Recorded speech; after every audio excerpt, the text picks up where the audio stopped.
김병기 전 원내대표가 2022년 배우자의 동작구 의회 업무 추진비 사적 유용 문제를 무마하는 것 아니냐라는 의혹도 있죠. 본인은 절대 아니다. 내가 다른 건 몰라도 우리 집사람의 업무 추진비 사적 유용업은 절대 아니다라고 신신당부 못을 박았는데 그렇지 않았던 것 같다는 정황에 녹취가 또 하나 조금 전 공개됐습니다. 들어보시죠. 저 상대방 당이겠지 뭐. 국민인지 어딘지 모르겠어. 내가 사무총장 된다고 소문나면서 그러니까 막 저 그런 게 있으면서 그런다는 거야. 후보가 전화가 왔어. 그러니까 후보가 알고 있더라고. 쟤네들이 저하는 걸 갖다가 우리가 충분히 지금 대비를 갖다가 자기가 그 음식점 다니겠다고 그러더라고. 지금부터는 이재명이가 전화를 갖다가 하는 거에 따라서 뭐 하면 좋은 거고 안 하면 마는 거고. 후보가 전화 오면은 대표가 전화 오면 모른 척하고 하라고 나보러 그랬는데도 불구하고 나한테 전화 안 하는 거 보면 후보는 접은 것 같아. 이게 클리어는 됐습니다. 다행히 알아보니까 이게 클리어는 됐는데 충분히 왜곡될 수 있으니까 이번에는 제가 접죠. 이렇게 얘기를 갖다 할게. 네, 그 정도가 좋을 것 같습니다. 클리어는 됐습니다. 근데 이가 계속 이렇게 이 소문을 내고 처음부터 시작해가지고 이렇게 했습니다. 네, 그렇죠. 하려고. 자, 성룡 전 대변인, 이게 2022년 8월에 이게 문제가 한번 됐었나 봐요. 뭔가 제보가 들어와서 부인이 구의회 부의장의 카드를 쓰고 다닌다는 제보가 들어와서 본인이 이제 해명하는 거죠. 이거 이재명 당대표 후보자도 알고 있는 것 같더라고 하면서 클리어됐다. 뭐 이런 등등을 얘기하고 있는 거예요. 이건 어떤 정황입니까? 그러니까 저 녹취록은요. 민주당 내에서 휘발성이 굉장히 클 것 같습니다. 그러니까 대표적인 친명 정치인이라고 일컬어져 온 김병기 전 원내대표가 사실은 이재명 당대표에게조차 허위 보고를 했다는 것을 뒷받침하는 그런 녹음 파일 아니겠습니까? 저 시점이 언제냐면요. 2022년 8월 28일이라고 하는 때는 당시 이재명 의원이 민주당 대표로 선출되고 일주일이 채 안 됐던 시점입니다. 예. 그러니까 당직 인선을 한참 하고 있을 시점이었는데 김병기 의원이 유력한 사무총장 후보로 거론이 되었으나 저 배우자의 구의회 부의장 업무 추진비 카드 유용 의혹 때문에 그런 것이 당에 제보가 들어가면서 사무총장을 포기하는데 다만 그냥 포기한 것이 아니고 내 의혹은 클리어됐다. 그러나 내가 이번에 부담을 주고 싶지 않아서 사무총장을 고사하겠다. 이런 식으로 정리를 하려고 했다는 걸 뒷받침하는 겁니다. 그런데 민주당 내에서도 지금 김병기 의원에 대해서는 아직까지 의혹이니까 지켜보자라고 하는 이재명 대통령의 지지층이 존재하지 않습니까? 그러나 그런 분들이 이제는 김병기 의원에게 완전히 등을 돌리게 만드는 것이어서 굉장히 정치적 파급력이 크다. 이렇게 평가합니다. 자, 장 변호사, 이거예요. 그러니까 부의장이 업추비가 결제된 음식점을 다니겠다더라. 그러니까 부인이 쓴 것이 아니라 저희가 쓴 거예요 라고 이야기를 했다는 거예요. 다음 장이요. 이재명 당시 후보에게 알아보니까 우리 안사람의 법카 의혹이 클리어는 됐다. 사안이 왜곡될 수 있으니 아까 지금 말씀한 것처럼 사무총장 출마는 접죠. 결국 사무부총장이 됐었죠. 자, 클리어는 됐는데 다른 민주당 내 정치인들이 계속 이 소문을 내고 있더라라고 얘기를 합니다. 다음 장이요. 예, 그래서 이게 혹시 본인은 절대 죽어도 아니라고 얘기하는 배우자의 업무 추진비 사적 유용 의혹과 관련해서 말맞추기 정황이라든지 또 CCTV 제공 금지 요청 또 기록을 삭제해달라는 뭐 이런 지시들이 있었던 것 아니냐라는 지금 의혹이 계속해서 벌어지고 있는 거예요. 그렇죠. 지금 언론을 통해 공개되는 녹취 내용들을 보면 당시에 어떤 이런 상황들을 은폐하려고 했던 시도를 했던 것 아니냐 뭐 이런 추정이 가능한 대목들이 있어 보이기는 합니다. 그러나 일단은 이 부분까지도 아마 수사기관에서 수사를 통해 저는 확인할 내용이라고 생각이 들고 아마 수사기관에서 수사를 하면 이 부분의 사실관계가 어떻게 되는지는 금방 확인할 수가 있는 부분들이 있거든요. 그렇기 때문에 정말 은폐하려고 하는 사실들 뭐 정황들이 과거에 있었는지 여부까지도 저는 뭐 그 수사를 통해서는 드러날 수 있겠다라는 생각은 들고 다만 지금 김병기 전 원내대표 같은 경우에는 당시에 이제 저런 부분들이 뭐 무마를 하거나 뭐 그랬던 게 아니라 당시에 제대로 사실관계를 알지 못하는 상황에서 나온 녹취였다라는 취지의 얘기도 하고 있기 때문에 그런 부분까지도 아마 수사기관에서는 종합적으로 고려를 해서 사실관계를 확인하지 않을까라는 생각 듭니다. 예, 김병기 전 원내대표가 또 다른 부의장 관련돼서 여러 가지 얘기를 했었죠. 또 뉴스타파의 녹취에 나오는 내용이 있는데 안 사람이 뭐 카드를 썼나 봐. 뭐 이런 녹취입니다. 제가 다시 한번 준비했습니다. 들어보시죠. 부의장 카드가 있잖아. 우리 안 사람들이 이게 뭐 누구 저기 고문들 만날 때나 뭐 이럴 때 카드를 그때 이렇게 썼나 봐. 이 건에 대해서 보니까 사모님이 직접 안 썼으면 뭐 무슨 문제가 되겠어요? 그러더라고. 근데 우리 안 사람이 일부 직접 쓴 게 있더라고. 우리 전다가 그걸 갖다가 이렇게 오픈할 수밖에 없어요. 지금 상황이 대응해야 되죠. 일부 이렇게 쓴 게 있어 카드를.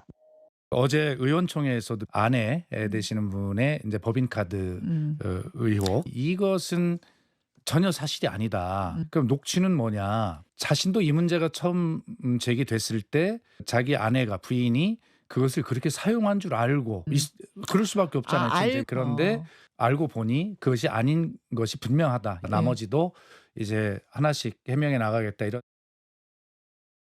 처음엔 그런 줄 알았다. 그런데 다시 꼼꼼히 확인을 해보니 부인이 쓴 것이 아니라 구의회 관계자들이 쓴 게 맞더라. 그렇기 때문에 다른 건 몰라도 이 업무추진비 사적 유용 의혹과 관련해서는 전혀 사실이 아니다라고 반발을 하고 있고요. 수사 통해서 이미 한 번 이 복수의 구의원이 사용한 것은 확인이 됐고 무혐의가 종결이 된 사안이다. 이걸 또 다시 문제 삼는 거는 정치 공세다라고 주장하고 있는 것이 김병기 전 원내대표 측의 주장입니다.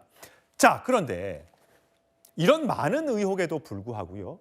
지금 더불어민주당의 윤리감찰단에 이제 조사를 받게 대하는 거. 강선우 의원은 들어갔는데 김병기 전 원내대표는 빠졌습니다. 그 이유는 뭡니까? 그러니까 저는 그래서 그걸 꼬리 자르기를 할 의도가 있다고 생각하는 겁니다. 자, 생각해 보십시오. 그 공관위 간사와 공관위원이 통화를 해가지고 결국에 공천장을 준 건 누가 줬습니까? 공관위 간사와 공관위원장이 공천장 준 거 아니에요? 그러면 거기에 최종 결정한 사람을 빼놓고 돈을 주고 받았다는 의혹이 있는 당사자들만 조사를 하겠다? 그러면 그건 개인의 일탈로 치부를 나중에 설령 돈이 오고 갔다 하더라도 개인의 일탈로 치부하겠다는 그런 의도가 있는 것 아닙니까? 중요한 거는 그 돈이 오갔고 그 돈이 돌려준 게 확인이 안 된 상태에서 공천장이 그 다음날 바로 단순 공천장이 간 거잖아요. 네. 그러면 준 사람의 공천장의 날인하고 과정에 대해서 의사결정한 사람들에 대해서 당연히 수사하고 책임을 물어야죠. 근데 그건 싹 빼고 당사자만 조사하겠다는 거는 이건 개인의 일탈과 그들의 과오로만 처리하겠다. 설령 문제가 돼도 그 의도를 명백히 한 건 아닙니까? 지금 최근에 이 대응을 하는 걸 보면은 김병기 전 원내대표가 뭐 CCTV 없애라든가 그다음에 부의장관 이러저러 말이 됐다라든가 이런 식으로 약간 그 증거를 은폐하려는 의혹이 있는데 이런 식으로 지금 이 과정에서 시간 벌게 해주면은 의혹의 중심에 서 있는 강선우 의원과 돈 준 김경식 의원은 얘기를 어떻게든 조사를 해서 하겠지만 김병기 의원 입장에서는 충분하게 대비할 수 있는 시간도 주는 것 아니겠어요? 그런 측면에서 윤리감찰단에 대한 조사가 오히려 이렇게 선제적으로 빨리 나온 거는 좀 당의 확산인데 이게 김 의원까지 가게 되면 이게 당 전체로 번지기 때문에 약간 분리성 대응을 하기 위해서 강선우 의원에게만 이 윤리감찰을 적용한 게 아니냐 그런 강한 의구심이 들 수밖에 없어요. 그런데요, 김진욱 특보, 이렇게 두 사람에 대해서만 좀 문제가 있는 것처럼 보이고 물러났으니까 정치적으로 책임을 졌다라고 보는지는 모르겠어요. 근데 이 사람 말고도 이들 말고도 뭐 장경태 의원이나 또 현지 누나 등등 카톡을 보냈던 그런 분들, 또 주식 거래 의혹을 했던 뭐 그런 분들에 대한 게 윤리감찰단으로 넘어가면 뭔가 결과가 나와야 되는데 결과가 좀 안 나오고 있는 것 같아요. 그냥 조사만 하는 겁니까? 아니면 오래 걸리는 겁니까? 그런 의혹들에 대한. 그러니까 이제 윤리감찰단이 지금 독립적으로 운영되는 조직이기 때문에 그 부분에 대해서 지금 얼마만큼 조사가 진행되고 있는지에 대해서 저희가 사실은 알 길은 없습니다. 그리고 그 윤리감찰의 결과가 공개적으로 언론에 보고되어야 되는 것인가 아니면 당 내에서 보고되고 지도부에 보고가 되고 그에 따라서 어떤 이 당의 어떤 징계 조치라든지 이런 부분들이 필요하다면 그런 부분들을 논의할 수 있는 것인가 하는 부분이 정해질 텐데 아직까지 윤리감찰단의 조사가 끝났고 그 결과에 따른 조치가 이루어졌다라는 얘기가 아직 안 나오고 있는데요.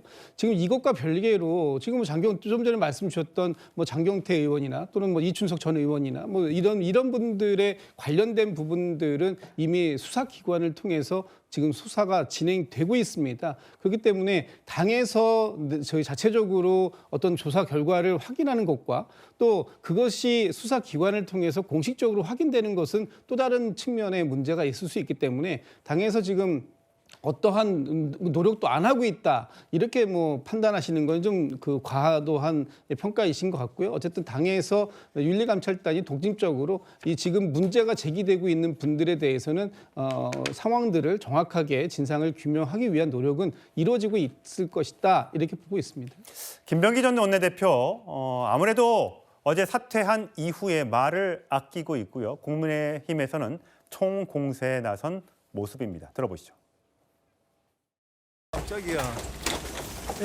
의원님 평소 때부터 이렇게 인기 좀 법치비 유용 의혹에 대해서 시시비 가리겠다고 하셨는데 어떤 점에서 소명하실 계획이십니까? 근거가 있으신가요? 반박하실?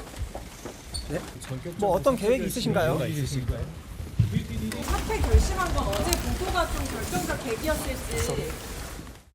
김 전 원내대표는 연일 쏟아지는 의혹에 대해 남 탓, 보좌진 탓으로 돌리면서 상처에 소금 뿌리나 가족 난도질과 같은 적반하장식 대응으로 일관해왔지만 강선우 의원과의 공천 청탁 묵인 의혹이 터지자마자 불이 나게 직을 그만뒀습니다. 강선우 의원은 물론 이를 눈감아준 김병기 전 원내대표는 응당한 법적 책임을 져야 합니다. 뭐 한동훈 전 국민의힘 대표 같은 경우는 특검 사항이다라고 이야기할 정도입니다. 지금 직을 내려놓은 것뿐만 아니라 법적인 책임을 져야 한다는 주장을 국민의힘에서 하고 있고요. 다음 장이요. 예, 아까도 잠시 말씀드렸습니다만 사퇴했지만 김병기 전 원내대표는 많은 의혹 중 이건 꼭 말씀드린다. 아내의 업무 추진비 사적 사용만큼은 전혀 사실이 아니다. 앞으로 계속해서 해명해 나가겠다. 하지만 앞서 저희가 이 코너 맨 앞에서 들렸던 그 녹취를 들어보면 그것이 아닐 수 있다라는 또 의혹이 추가로 제기가 된 겁니다. 이게 음성이 공개됐기 때문에 추가 해명이 필요한 대목입니다. 다음 거요. 예, 송영훈 전 대변인 지금 경찰에서 수사에 착수했다는데 의혹이 지금 너무 많아요. 제일 먼저 됐던 것이 쿠팡 대표와의 호텔 오찬부터 이거부터 수사가 시작될 모양입니다. 글쎄요. 그런데 그것보다 훨씬 더 중한 혐의가 많지 않습니까? 지금 아까 화면에 나온 것 중에서 대한항공으로부터 호텔 숙박권을 받은 부분 사실은 1회가 아니라 2회로 평가해야 되기 때문에 만약에 2회로 본다면 300만 원이 넘어갑니다. 그리고 대한항공과 직무상 매우 밀접한 관련성이 있는 국토위 그리고 정무위에 소속되어 있을 때 받은 것이기 때문에 이것은 뇌물수수의 성립 가능성을 열어두고 수사해야 됩니다. 그뿐만이 아니라 배우자의 그 업무 추진비 유용 문제도 구의 부의장으로부터 받아서 썼다는 의혹이 있는 그 법인카드 사실은 단순한 업무상 횡령 문제가 아니라 김병기 의원의 배우자가 김병기 의원과 함께 일상적으로 지역구에서의 정치활동을 함께 해왔고 그 정황이 이른바 920호 소통방이라고 하는 김병기 의원 배우자 보좌진이 함께 들어있는 텔레그램 대화방이 공개되면서 일부가 드러나지 않았습니까? 그러면 그건 정치자금법 위반이 될 수도 있는 문제예요. 이렇게 하나하나 중한 혐의들이 많이 있고 그다음에 워낙에 의혹이 많아서 지금 한 화면에 다 보여드릴 수가 없어서 그렇지 인천국제공항공사가 가지고 있는 그 스카이 72 부지의 후속 사업자로부터 고액의 후원금을 받고 국정감사 질의를 해주었다는 의혹 그리고 자녀의 취업기회 제공과 관련성이 있다고 평가받고 있는 경쟁업체에 대해서 공격성 국정감사 질문을 했다는 의혹 이런 것들이 역시나 뇌물수수와 연결될 수 있는 부분입니다. 그래서 어느 하나 지금 가볍지 않은 혐의가 없기 때문에 김병기 의원의 의혹들은 서울경찰청으로 모아서 수사한다고 해도 경찰이 수사할 수 있는 역량을 초과할 가능성도 있습니다. 특검을 반드시 해야 될 사안이라고 생각합니다. 특검을 해야 된다. 장윤주 변호사 죄송합니다. 이 특검을 지금 주장하는 국민의힘의 이 주장에 대해서 어떻게 생각하세요? 정치 공세죠. 지금 뭐 특검 얘기를 시작한다라고 한다면 이 수사를 그냥 두자는 겁니까? 지금 이미 경찰에서 신속하게 배당을 하고 수사가 시작이 됐다라고 봐야 될 것 같고 지금 의혹이 여러 가지여서 좀 많은 것 같지만 그 건 한 건 한 건을 보면 사실 경찰에서도 뭐 금품이라든지 이런 부분에 대해서는 얼마든지 신속하게 수사할 그런 역량 당연히 갖추고 있다라고 보이고요. 그렇기 때문에 신속하게 경찰이 수사를 해서 관련된 부분에 대해서 진상을 빨리 밝혀줄 거라고 생각합니다. 예. 여러 가지 의혹이 많이 남아 있습니다. 또 앞으로 어떤 의혹이 추가로 공개가 되고 또 해명과 반박이 이어질지요. 민주당 이 속내가 굉장히 복잡할 것 같습니다.